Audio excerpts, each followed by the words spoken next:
Hello students, welcome to EduCraft Academy. So today we will start the new topic, that is water. Water, as the word comes in our mind, we know very well what is water, right? The chemical formula of water is H2O. क्या है chemical formula? H2O. That means this is the chemical formula, right? And अगर इसका chemical name देखा जाए तो apart from water, water तो एक common name हो गया. We can say it as dihydrogen oxide. We can say it as dihydrogen oxide. ठीक है, ये भी कहा जा सकता है, इसका केमिकल नेम हो गया ये. ठीक है, this is the chemical name, right. Now H2O means we can, from the chemical formula we can understand that hydrogen is there, two volume of hydrogen and one volume of oxygen. So what is the ratio? 2:1 is the ratio of constituting elements. ठीक है, जिन element से बन रहा है water उनका ratio क्या है? 2:1, right. So students, Henry Cavendish, right, he was the first scientist. Henry Cavendish, he was the scientist who proved that the ratio of hydrogen and oxygen is 2:1 by volume. Is 2:1 by volume. Later on और भी scientist आए, ठीक है, जिन्होंने बताया कि नहीं, it is जो वाटर है that is made up of hydrogen and oxygen. That is made up of hydrogen and oxygen. ठीक है, जैसे लेवोजियर साइंटिस्ट आए, ठीक है, उन्होंने कंफर्म किया कि no, it is made up of water is a compound that is made up of hydrogen and oxygen atom combined in the ratio 2:1. ठीक है, तो ये भी एक क्वेश्चन आ जाता है. Now I am saying water is a compound. Water is a compound. मैं वाटर को बार बार कंपाउंड बोल रहा हूँ. Why it is a compound? Students, we have studied in lower standards कि कंपाउंड क्या होता है, व्हाट इज कंपाउंड. ठीक है, we have already studied. So water को कंपाउंड कहने का मेरा कुछ रीज़न है. जैसे वाटर की जो प्रॉपर्टी है, वाटर की जो property that is different, that is different from the जिस एलिमेंट से बन रहा है. ठीक है, the property of water, the property of water, the property of water is different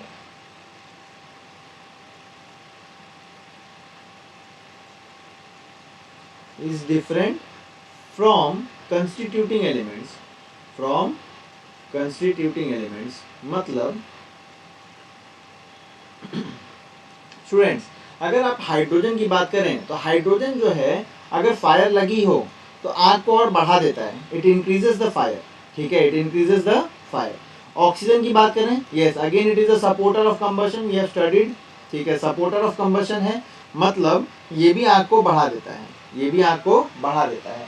so hydrogen oxygen दोनों फायर को इंक्रीज करेंगे. Whereas when they are combined, when they are combined in the ratio 2:1, 2:1 के ratio में जब combine होते तो क्या बनता है? पानी. And you know very well that water does not support fire. Water does not support fire. ठीक है, जैसे हाइड्रोजन भी एक कंबस्टिबल गैस है and hydrogen is a combustible gas, right. We are going to study in hydrogen. ठीक है, ये combustible gas है, this we know very well. ठीक है, combustible gas means which can fire, which can catch fire. Combustible मतलब क्या? विच can catch fire easily, can catch fire easily. तो अगर हम हाइड्रोजन के प्रेजेंस में अगर आग लगाएं, फिर आग लगे, so it will catch fire. Whereas oxygen is also supporter of combustion, but water जो है it extinguishes the fire. It extinguishes the fire मतलब आग को बुझा देता है. ठीक है, तो इसकी प्रॉपर्टी तो हाइड्रोजन और ऑक्सीजन से अलग हो गई. ठीक है, that's why it is known as compound. ठीक है, इसे हम कंपाउंड बोल सकते हैं. इसके अलावा, ठीक है, इसके अलावा देखा जाए तो components of this compound, components of water, components of water या फिर कंपाउंड बोल सकते हैं, cannot be separated, cannot be separated, अलग नहीं किए जा सकते हैं by any physical means, by any physical means. means जो components of water, components of water कौन कौन से, हाइड्रोजन है और एक ऑक्सीजन है। तो हाइड्रोजन एंड ऑक्सीजन को बेटा हम अलग नहीं कर सकते हैं, हाइड्रोजन एंड ऑक्सीजन को हम अलग नहीं कर सकते। उसे जैसे हमने हाथ में पानी लिया और फिर उसको प्रेस करना चालू कर दिए, मुट्ठी बंद करना चालू कर दी, तो हाइड्रोजन ऑक्सीजन अलग नहीं हो जाएगा, राइट। एक बकेट में हमने पानी लिया, उसमें हथौड़ा मार रहे हैं, तो पानी का हाइड्रोजन ऑक्सीजन अलग नहीं होगा। सो एनी फिजिकल मीन्स अगर आप पानी को बॉईल करने लगे तो भी आपका हाइड्रोजन ऑक्सीजन अलग नहीं होगा, ठीक है। और यू स्टार्ट फ्रीजिंग ऑल्सो, अगर आप उसको फ्रीजिंग करना स्टार्ट करें तो भी हाइड्रोजन ऑक्सीजन अलग नहीं होगा, ठीक है। हाँ, so components of water can be separated by chemical means, जिसे हम इलेक्ट्रोलिसिस बोलते हैं। क्या बोलते हैं? इलेक्ट्रोलिसिस, आप पढ़ेंगे, ठीक है। इलेक्ट्रोलिसिस, इलेक्ट्रोलिसिस मतलब वाटर के अंदर एक कैथोड बना दें, एक इलेक्ट्रोलाइटिक सेल ले लिया हमने, इसे हमने नाम दे दिया कैथोड, ठीक है। इसे हमने नाम दे दिया एनोड, ठीक है। कैथोड को हमने नेगेटिव टर्मिनल से कनेक्ट कर दिया और एनोड को हमने पॉजिटिव टर्मिनल से बैटरी कनेक्ट कर दिया। इसमें हम पानी डाल दें तो हम कुछ देर बाद देखेंगे कि जो हाइड्रोजन है, हाइड्रोजन के बबल्स यहाँ पे कैथोड के पास आके कलेक्ट हो जाएंगे और जो ऑक्सीजन के बबल्स हैं वो यहाँ पे आके कलेक्ट हो जाएंगे।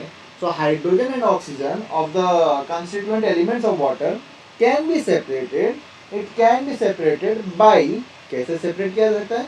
By chemical means, and that chemical means is electrolysis, या फिर इलेक्ट्रोकेमिकल रिएक्शन भी बोल सकते हैं आप उसे।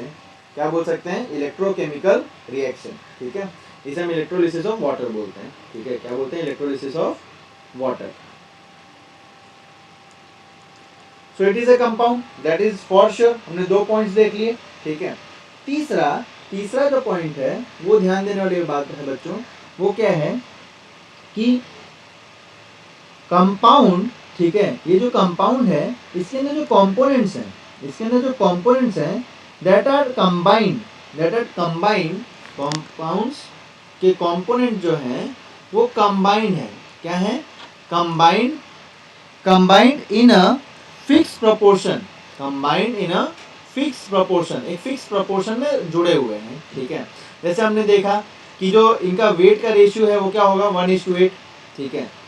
मतलब ऑक्सीजन का वेट, हाइड्रोजन का वेट कितना होगा? 2 एटम का 2, क्योंकि एक एटम का वेट है 1, ठीक है। और ऑक्सीजन का वेट कितना है? Atomic mass 16। अगर आप इस रेशियो को सिंपलेस्ट फॉर्म में करें तो क्या हो जाएगा? 1:8। सो जो कंपाउंड के एलिमेंट्स हैं वो combine together in a fix ratio by weight, ठीक है, वेट के द्वारा। तो 3 पॉइंट है जिससे हम बोल सकते हैं कि water is a compound, water is a compound. Is that clear? ठीक है, चलिए सो नेक्स्ट पॉइंट देखते हैं। नेक्स्ट पॉइंट ये कहता है स्टूडेंट्स, तो नेक्स्ट पॉइंट ये कहता है, अब चलिए पानी के सोर्सेस क्या है बेटा, हमें कहाँ से पानी मिलता है? What are the sources of water? Yes, you know very well कि हमारे पास 2 टाइप के सोर्सेस, एक तो सरफेस वाटर है, एक तो सरफेस वाटर है, एंड दूसरा है अंडरग्राउंड वाटर। क्या है? Underground water. तो सरफेस वाटर में हमें क्या मिल जाएगा? रेन वाटर, ठीक है, बारिश का पानी सरफेस पे, जैसे बारिश का सीजन चल रहा है तो आप देख रहे हैं सारा बारिश का पानी मिल रहा है हमें सरफेस पे। ओशन एंड सी वाटर, ये भी हमें सरफेस वाटर में आएगा, ठीक है, ओशन एंड सी वाटर। उसके अलावा देखा जाए तो रिवर्स एंड लेक्स, ये भी क्या है? सरफेस वाटर है, ठीक है। वैसे अंडरग्राउंड, जमीन के अंदर पानी कौन से मिलता है? वेल, अगर आपने कुआं देखा होगा या अडालजनी वाव अगर आप गए होंगे पास में, ठीक है, तो वहाँ पे वेल, कुएं का पानी पहले के ज़माने में भी लोग यूज़ करते थे, ठीक है। स्प्रिंग वाटर एज वेल, ठीक है, आप कोई पहाड़ पे चले जाएं, वहाँ पे कहीं से पानी निकल रहा होता है, ठीक है, फ्रॉम द अंडरग्राउंड, ठीक है। तो एक बहुत ही अच्छा लोनावाला खंडाला अगर आप जाएं, ठीक है, सो वहाँ पे स्प्रिंग वाटर भी आपको देखने को मिलेगा। So these are the sources of water जो हमें नेचुरली मिलता है। यस और नो? ठीक है, हमें नेचुरली ये सोर्सेस मिलते हैं। सो अपार्ट फ्रॉम दैट, अगर इसका इम्पोर्टेंस देखा जाए तो मुझे स्टूडेंट्स लगता नहीं कि आपको इस एज में इम्पोर्टेंस ऑफ वाटर बताने की ज़रूरत है, ठीक है। इम्पोर्टेंस ऑफ वाटर अगर डेली लाइफ में देखा जाए या फिर हमारे लाइफ को सस्टेन करने के लिए, फॉर सस्टेनिंग अवर लाइफ, क्या है इम्पोर्टेंस पानी का? चलिए लेट्स डिस्कस दैट, ठीक है। तो आपको अच्छे से पता है कि water is a universal solvent, water is a universal solvent. Water को क्या कहते हैं हम स्टूडेंट्स? यूनिवर्सल सॉल्वेंट कहते हैं। सॉल्वेंट, सॉल्यूशन, सैचुरेटेड सॉल्यूशन, ये सब अभी हम डिस्कस करेंगे, ठीक है, आगे। बट अभी याद रखिए कि water is a universal solvent. Universal solvent इसलिए क्योंकि मैक्सिमम, मैं सारे तो नहीं बोल सकता, बट मैक्सिमम चीजें इसमें डिसॉल्व हो जाती हैं, मैक्सिमम चीजें, मैक्सिमम सॉलिड चीजें इसमें डिसॉल्व हो जाती हैं, तो इसको हम यूनिवर्सल सॉल्वेंट बोलते हैं। सो ये जो यूनिवर्सल सॉल्वेंट वाला इसका नेचर है, इसकी वजह से क्या होता है स्टूडेंट्स कि जो हम खाना खाते हैं, ठीक है, जो हम फूड लेते हैं दिन के टाइम में, रात के टाइम में, जो दिन भर हम खाना खाते हैं वो भी डिसॉल्व हो जाते हैं, that also get dissolve in water, ठीक है, and we get the appropriate जो न्यूट्रिएंट्स हमें सेल्स को चाहिए वो हमें मिल जाता है, ठीक है, प्लस यूनिवर्सल सॉल्वेंट है, ठीक है, तो जो वेस्ट मटेरियल है उसको भी निकाल देता है, ठीक है। दूसरा, अगर आप पानी ज़्यादा पीते हैं, कई बार आपके मम्मी पापा बोलते हैं बेटा पानी ज़्यादा पियो, पानी ज़्यादा पियो, तो पानी क्या है, it regulates the temperature of our body, it regulates the temperature of our body, ठीक है। अगर आप ज़्यादा पानी पीते हैं, ठीक है, जैसे गर्मी के टाइम में ज़्यादा, ठीक है, अगर आप पानी ज़्यादा पीते हैं तो आपको स्वेटिंग होगी, क्या होगी, स्वेटिंग, स्वेटिंग अगर होती है तो आप एक चीज़ समझ लीजिए कि इवोपोरेशन, जो मैंने स्टार्टिंग में बताया या लोअर स्टैंडर्ड्स में बताया होगा कि इवोपोरेशन कॉजेज कूलिंग, अगर पानी इवोपोरेट होगा तो वहाँ पे ठंडक होगी। जैसे आप कभी कभार गर्मी में अगर छत पे अगर पानी डालते हैं, अपने टेरेस पे अगर पानी डालते हैं, क्यों पानी डालते हैं, बिकॉज जब वो पानी इवोपोरेट हो जाएगा तो जो छत है वो ठंडी हो जाएगी, यस और no, so you can use it for like playing, ठीक है, आप खेलने के लिए यूज़ कर सकते हैं। कई बार लोग गर्मी की सीजन में अपने टेरेस पे सोते भी हैं, ठीक है। सो इवोपोरेशन कॉजेज कूलिंग, तो जो स्वेट होगा समर सीजन्स में, समर सीजन्स में जो स्वेट होगा वो इवोपोरेट होगा, एंड वहाँ पे इवोपोरेट होने के बाद हमारे स्किन पे कूलिंग इफेक्ट होगा, ठीक है, हमारे स्किन पे कूलिंग इफेक्ट होगा, मतलब हमें ठंडक जैसा महसूस होगा, जिससे हमारा बॉडी का टेम्परेचर मेंटेन रह सकता है in summer season also, body temperature is maintain in summer season also, ठीक है, ये भी एक पॉइंट हो गया। तीसरी अगर देखो तो आपके घर के गैलरी में अगर पेड़ पौधे होंगे तो बेटा उसमें आप क्या डालते हैं, डेली डेली आप पानी डालते हैं, ठीक है। So water is essential for the growth of plants, water is essential for the growth of plants as well, ठीक है। आपको लग रहा होगा सर ये क्या बता रहे हैं, ठीक है, but still students it is very important, ठीक है। हमें वाटर हम वेस्ट भी करते हैं, सो हमें सोशली भी हमें याद रखना चाहिए कि वाटर का इतना इंपॉर्टेंस है। तो जहाँ पे भी वेस्टेज ऑफ वाटर हो रहा है, अगर हम नहीं कर रहे हैं, हमारे आसपास कोई कर रहा है, तो we should tell them the importance of water, right. So it is use for the germination of seeds, growth of plants, ठीक है। और एक अगर एक मेजर चीज़ देखा जाए, एक मेजर चीज़ देखा जाए स्टूडेंट्स, तो व्हाट यू कैन सी कि water has highest specific heat capacity, water has highest specific heat capacity, ठीक है, स्पेसिफिक हीट कैपेसिटी इसकी ज़्यादा होती है। तो स्पेसिफिक हीट कैपेसिटी बच्चे ज़्यादा होती है तो उसकी वजह से क्या होता है, it can absorb large amount of heat.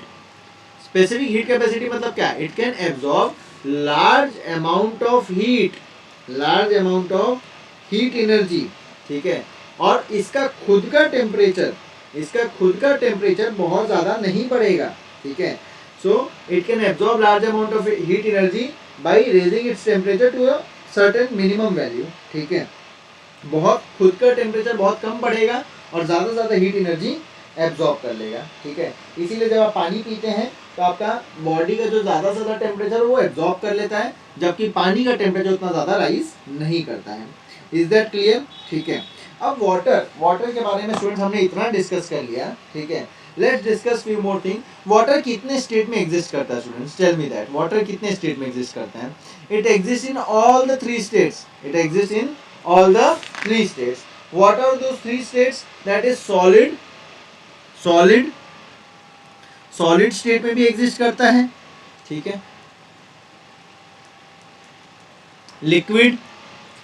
solid liquid as well as it exists in gaseous state, ठीक है। तो तीनों स्टेट में एग्जिस्ट करता है student, solid, liquid and gaseous state. Solid state में आपने देखा हुआ it is found in the form of ice, ठीक है, आइस देखा होगा, फिर आप स्नो देखते हैं, ठीक है, हिल स्टेशन पे, तो ये क्या है, वाटर का सॉलिड स्टेट है, ठीक है। लिक्विड स्टेट आप हर जगह देखते हैं, सी, रिवर, लेक, ओशन, पॉन्ड, ठीक है, हर जगह आपको लिक्विड स्टेट में ही दिखता है पानी, लेक, रिवर, कहीं पे भी आप जाएं, ठीक है। यहाँ पे आपको आइस और स्नो में आपको सॉलिड स्टेट में दिखता है, ठीक है। आप अंडरग्राउंड वाटर लें, सरफेस वाटर लें, आपको हर जगह वाटर की स्टेट में दिखेगा, मैक्सिमम लिक्विड स्टेट में, ठीक है। ये एक ही ऐसा सब्सटेंस है जो तीनों स्टेट में एग्जिस्ट करता है स्टूडेंट्स, ठीक है। तो ये भी एक क्वेश्चन बन जाता है कई बार एग्जाम्स में, ठीक है। तो solid, liquid and gaseous state, ठीक है। सो गैसियस स्टेट की अगर बात करें बच्चे, तो जैसे मिस्ट हो गया, ठीक है, फॉग हो गया, ठीक है। यहाँ पे आप देखेंगे तो जो वाटर प्रेजेंट है वो गैसियस फॉर्म में है। वो कौन से फॉर्म में है? गैसियस फॉर्म में, ठीक है। गैसियस फॉर्म में वाटर प्रेजेंट है। सो गैसियस तीनों स्टेट में पाया जाता है पानी, ये भी चीज़ हमें क्लियर है, ठीक है। अगर देखा जाए तो वाटर का क्लासिफिकेशन और भी ज़्यादा है स्टूडेंट्स, वाटर के क्लासिफिकेशंस और भी ज़्यादा है।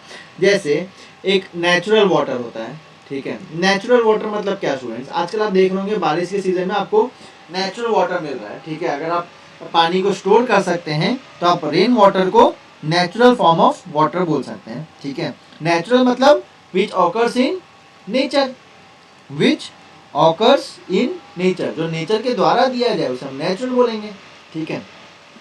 फ्री स्टेट, तो रेन वाटर एक अच्छा एग्जांपल हो गया, स्प्रिंग वाटर, वेल वाटर, ठीक है।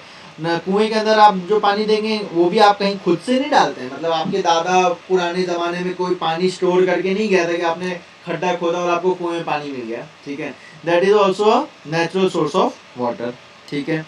वेल हो गया, रिवर हो गया, वेल वाटर, रेन वाटर, ये सब क्या हो गया? आपके नेचुरल सोर्स ऑफ वाटर हो गए, ठीक है। उसके अलावा अगर देखा जाए तो एक होता है ट्रीटेड वाटर, एक होता है ट्रीटेड वाटर। ट्रीटेड वाटर मतलब जो आपके घर में आता है पानी बच्चे, जो आपके घर में पानी आता है कोई रिवर और ओशन से डायरेक्टली कनेक्टेड थोड़ी ना होता है, उसे ट्रीट किया जाता है। उसे क्या किया जाता है? ट्रीट। ट्रीट मीन्स कौन ट्रीट करता है?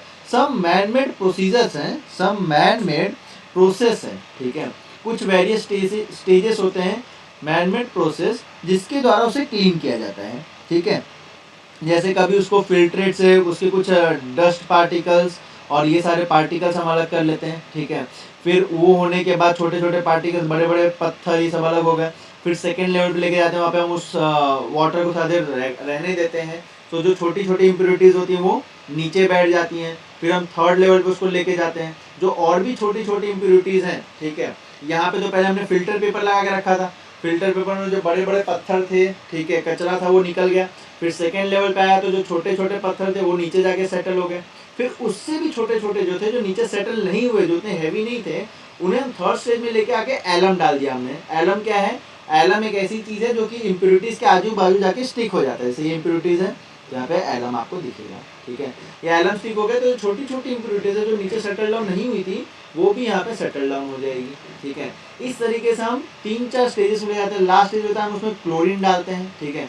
क्लोरीन क्या है स्टूडेंट्स? क्लोरीन एक पॉइजनस चीज़ है। क्लोरीन क्या है? एक बहुत ही पॉइजनस चीज़ है फॉर ह्यूमंस, ठीक है। तो पानी में अगर आप डालोगे तब तो कीटाणु को तो मार ही देगा, ठीक है। So chlorinated water, chlorine is use for disinfecting the water, disinfect करने के लिए, मतलब जो इन्फेक्शन है या फिर जो कचरा है, ठीक है, उसमें हम क्लोरीन ऐड करते हैं। स्विमिंग पूल्स में आप देखते हैं क्लोरीन ऐड कर देते हैं, ठीक है। आफ्टर एवरी डे और after few hours chlorine add कर देते हैं, जिससे स्विमिंग का पूल का पानी थोड़ा सा अजीब लगता है, ठीक है, उससे स्किन भी खराब होती है, बट वो बैक्टीरियाज को मारने के लिए होता है। सो क्लोरीन ऐड किया जाता है। कभी कभार आपके सोसाइटी के या फिर आपके बिल्डिंग के जब टैंक साफ होते हैं तो लास्ट में क्लोरीन ऐड कर दिया जाता है टू क्लीन द वाटर, ठीक है, तो जो जर्म्स है वो मर जाते हैं। इस तरीके से कुछ पानी को ट्रीट किया जाता है स्टूडेंट्स, ठीक है। अब ट्रीटेड वाटर में आपके पास एक होता है डिस्टिल्ड वाटर, ठीक है, एक क्या होता है आपके पास? Distilled water. डिस्टिल्ड वाटर को हम कहते हैं purest form of water, purest form of water, मतलब जो इंजेक्शन लगाया जाता है, जो नसों के अंदर इंट्रावीनस इंजेक्शन होता है, उसमें भी अगर कई दवाइयाँ ऐसी होती हैं जहाँ पे डिस्टिल्ड वाटर हम मिक्स करते हैं, सो वो डिस्टिल्ड वाटर जो है, मतलब पानी हम मिक्स करते हैं, तो वो पानी कोई ऐसा वैसा नहीं होता है, दैट इज डिस्टिल्ड वाटर, ठीक है। मतलब डिस्टिल्ड वाटर मतलब नो इम्प्योरिटीज, नो इम्प्योरिटीज, न ही कोई डिजॉल्व सॉल्ट्स, ठीक है, नो डिजॉल्व सॉल्ट्स, कोई सॉल्ट भी नहीं, कोई इम्प्योरिटीज भी नहीं, ठीक है। Is that clear? यस। और सेकेंड, ट्रीटेड वाटर में सेकेंड क्या होता है? पोर्टेबल वाटर होता है। पोर्टेबल वाटर मतलब जिससे आप नहा सकते हैं, जिससे आप अपने डेली रूटीन की चीज़ें कर सकते हैं, ठीक है। इसमें भी ज़्यादा इम्प्योरिटीज़ नहीं होती हैं, ठीक है, जर्म्स और ये सब नहीं होते हैं। It can be safely use, ठीक है, हमारे चीज़ों के लिए it can be safely use, ठीक है। सो पोर्टेबल वाटर कहाँ से मिलता है, नेचुरल वाटर से मिलता है, रिवर्स, लेक्स, ठीक है, बट इसमें थोड़ा सा ट्रीटमेंट किया जाता है, थोड़ा सा जो मैंने आपको ट्रीटेड वाटर का प्रोसेस बताया वो थोड़ा सा किया जाता है। नाउ स्टूडेंट्स, मोस्ट इंपॉर्टेंट, ये सब तो हमने पढ़ लिया, सोर्सेस ऑफ वाटर देख लिए, टाइप्स ऑफ वाटर देख लिए, वाटर का हमने केमिकल फॉर्मूला देख लिया, वाटर का हमने केमिकल नेम देख लिया, ठीक है, हम यूनिवर्सल सॉल्वेंट क्यों कहते हैं, वाटर के यूजेस हमने देख लिए, right. Now very important, let's discuss the physical properties of water, let's discuss the physical properties of water, ठीक है। So physical properties of water में हम क्या पढ़ेंगे बच्चे, फिजिकल प्रॉपर्टीज ऑफ वाटर में हम क्या पढ़ेंगे, that is physical properties of water, ठीक है। अब तक जो आपने वाटर में पढ़ा, ठीक है, वो आपको पता है कि आपने लोअर स्टैंडर्ड्स में भी पढ़ा हुआ है, ठीक है, इसमें कोई डाउट नहीं है, आपने वो सारी चीजें लोअर स्टैंडर्ड में जरूर पढ़ा हुआ है। सो पहला फिजिकल प्रॉपर्टी ये कहता है कि water is colourless, water is colourless, water is colourless, odourless, ठीक है, स्मेल नहीं होती है, ठीक है, सारे लेस लेस इसमें आएंगे, एंड टेस्टलेस, एंड टेस्टलेस। आप बोलेंगे सर टेस्ट तो आता है पानी में, but that is not the taste of water, that is the taste of dissolved salts in it, ठीक है। जैसे कई बार क्या होता है बच्चों, ओशन से, रिवर से जब पानी होके गुजरता है तो वहाँ पे कई सारे रॉक सॉल्ट्स होते हैं, ठीक है, कई सारे रॉक्स होते हैं अंडरग्राउंड में, पानी के नीचे, वो डिजॉल्व हो जाते हैं उस पानी में, और फिर वो पानी आते हैं आपके पास, तो डिजॉल्व सॉल्ट्स हैं जिसकी वजह से वो टेस्ट बना हुआ है। Otherwise water is colourless, tasteless and odourless, ठीक है, ये चीज आपको क्लियर है। अगर वाटर की बात करें तो प्योर वाटर जो है वो न्यूट्रल है, प्योर वाटर क्या है, न्यूट्रल है, न्यूट्रल मतलब ना एसिडिक है ना बेसिक है, ठीक है, ना एसिडिक है ना बेसिक है। अगर पीएच पेपर पे आप डालेंगे तो ये आपको न्यूट्रल मतलब ना आपको पीएच स्केल 0 to 6 में दिखेगा ना 7 to 14 में, एग्जैक्ट 7 आएगा, ठीक है, एग्जैक्ट 7 आएगा। It is a transparent liquid, it is a transparent clear liquid, ठीक है, इसे हम ट्रांसपेरेंट भी कह सकते हैं, ट्रांसपेरेंट क्लियर लिक्विड, ठीक है। पानी के नीचे स्विमिंग पूल में अगर पानी बहुत साफ हो, जनरली इंडिया में देखने को नहीं मिलता है, बट जहाँ पे भी आपको पानी एकदम साफ दिखे, आप देख सकते हैं नीचे क्या है, अगर कोई स्विमिंग कर रहा है तो वो भी आपको दिख जाएगा, just because it is transparent, just because it is transparent. अगर बॉइलिंग पॉइंट, फिजिकल प्रॉपर्टीज की बात करना बच्चे, तो हमें बॉइलिंग पॉइंट के बारे में जरूर बात करना पड़ेगा। Boiling point of water, boiling point of water क्या है students, boiling point of water is 100 degree Celsius, ठीक है। और फ्रीजिंग पॉइंट ऑफ वाटर क्या है, फ्रीजिंग पॉइंट ऑफ वाटर क्या है students, freezing point of water is 0 degree Celsius, ठीक है। बॉइलिंग पॉइंट, फ्रीजिंग पॉइंट हमें पता है कि बॉइलिंग पॉइंट क्या है, वाटर की 100 डिग्री सेल्सियस, ठीक है, और अगर फ्रीजिंग पॉइंट की बात करें तो वो क्या है, 0 डिग्री सेल्सियस, ठीक है। Is that clear? चलिए नेक्स्ट जो पॉइंट है, अगर डेंसिटी की बात करें, अगर डेंसिटी की बात करें, density of water that is 1 gram per centimetre cube at 4 degree Celsius, ठीक है। जब 4 डिग्री सेल्सियस पे पानी रखते हैं तो डेंसिटी ऑफ वाटर क्या है, density of water is 1 gram per centimetre cube at 4 degree Celsius, ठीक है। अगर बॉइलिंग पॉइंट की बात करें बच्चे, तो बॉइलिंग पॉइंट जो है, अगर प्रेशर के टर्म्स में बात करें, अगर प्रेशर आप बढ़ाएंगे, अगर आप प्रेशर बढ़ाएंगे, जैसे आपने एक पानी लिया और आपने प्रेशर बढ़ा दिया, यहाँ पे प्रेशर बढ़ा दिया, तो जो मॉलिक्यूल्स है पानी को थोड़ा पास पास आ जाएंगे, पास पास आ जाएंगे, तो as you will increase the pressure, as you will increase the pressure, तो जैसे ही आप प्रेशर इंक्रीज करेंगे आप देखेंगे कि बॉइलिंग पॉइंट भी इंक्रीज हो रहा है। व्हाई? बिकॉज जितना प्रेशर इंक्रीज करेंगे मॉलिक्यूल्स पास पास आएंगे तो उतनी ज़्यादा एनर्जी लगेगी मॉलिक्यूल्स को दूर करने में, यस और नो, ठीक है। तो जितना दूर होने में और एनर्जी लगेगी, सो प्रेशर अगर आप इंक्रीज करते हैं तो बॉइलिंग पॉइंट भी इंक्रीज होगा, यस और नो। वैसे ही यानी डायरेक्टली प्रोपोर्शनल है, डायरेक्टली प्रोपोर्शनल मतलब अगर आप प्रेशर को डिक्रीज करेंगे तो बॉइलिंग पॉइंट भी क्या हो जाएगा, डिक्रीज हो जाएगा। क्योंकि प्रेशर अगर कम हो गया, सपोज आप हिल स्टेशन पे चले गए, ठीक है, हिल स्टेशन पे जाने पे एटमॉस्फेरिक प्रेशर क्या होता है, एटमॉस्फेरिक प्रेशर क्या होता है, ज़्यादा हो जाता है हिल स्टेशन पे, राइट। तो वहाँ पे एटमॉस्फेरिक प्रेशर ज़्यादा हो जाएगा तो बॉइलिंग पॉइंट जल्दी पानी आपका बॉइल नहीं होगा, ठीक है। तो ये चीज़ आप ध्यान रखिए, as pressure increases boiling point increases, as pressure decreases boiling point decreases, ठीक है। चलिए फ्रीजिंग पॉइंट के बारे में भी, ठीक है, फ्रीजिंग पॉइंट के बारे में बात करेंगे। नेक्स्ट मतलब अगर हाँ एक चीज़ और इसमें ध्यान दीजिए कि अगर पानी में इम्प्योरिटीज ज़्यादा है, अगर पानी में इम्प्योरिटीज ज़्यादा है तो भी बॉइलिंग पॉइंट बढ़ जाएगा। इम्प्योरिटीज अगर ज़्यादा है तो भी बॉइलिंग पॉइंट क्या होगा, इंक्रीज हो जाएगा। Is that clear? ठीक है, बॉइलिंग पॉइंट में अगर अगर आपके इम्प्योरिटीज ज़्यादा है तो भी आपका बॉइलिंग पॉइंट इंक्रीज हो जाएगा।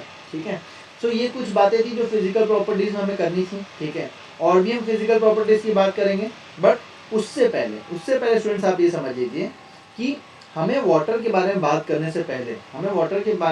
से पहले हम सॉल्यूट, सॉल्वेंट, ठीक है, ये सारी चीज़ों के बारे में भी डिस्कस करेंगे। ठीक है, नेक्स्ट लेक्चर में अगर ये लेक्चर अच्छा लगा है बच्चों तो लाइक करिए। आज के लिए मैं इतना ही रखता हूँ। नेक्स्ट लेक्चर में हम सॉल्यूट, सॉल्वेंट, ये सारी चीज़ें डिस्कस करेंगे। ठीक है, till then take care, bye bye.